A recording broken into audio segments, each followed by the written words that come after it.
Once upon a time, in the heart of a bustling city, there was a notorious gang of robbers led by a daredevil named Jack the Phantom Thompson. Jack was known for his audacious heists and death-defying stunts, which often left the police scratching their heads in frustration.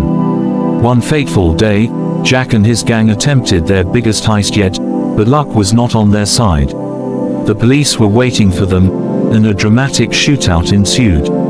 Cornered and outnumbered, Jack and his gang were captured. As they were led to the execution ground, Jack remained unfazed. Tied to the back of a big drum, facing the firing squad, he seemed oddly calm. The police announcer, taken aback by his composure, asked Jack if he had any last words. Jack, with a mischievous twinkle in his eye, began his last prayers. "Thank you, O Almighty, for this wonderful opportunity. Thank you for the freedom you've given me," he said, his voice dripping with sarcasm. The announcer interrupted, "Why are you thanking God when you're about to pray for your life?" Jack, quick on his feet, changed his prayers on the spot. "O Lord, grant me long life and prosperity," he exclaimed dramatically.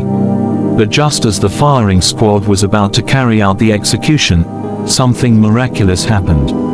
As the guns fired, the bullets seemed to bounce off Jack, leaving him unharmed. In disbelief, one of the firing squad members approached Jack, puzzled.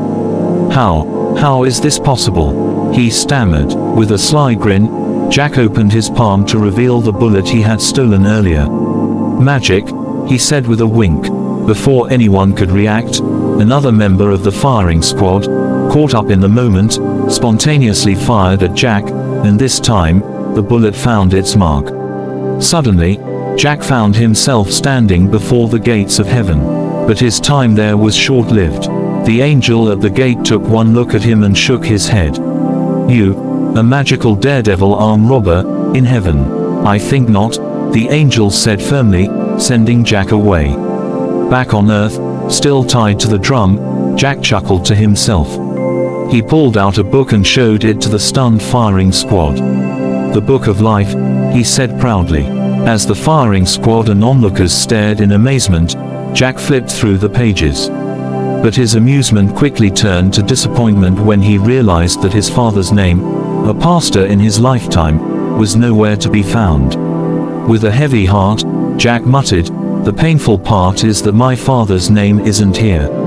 The firing squad and onlookers exchanged nervous glances and then, as if on cue, they all took off running, leaving Jack alone with his thoughts, still tied to the drum.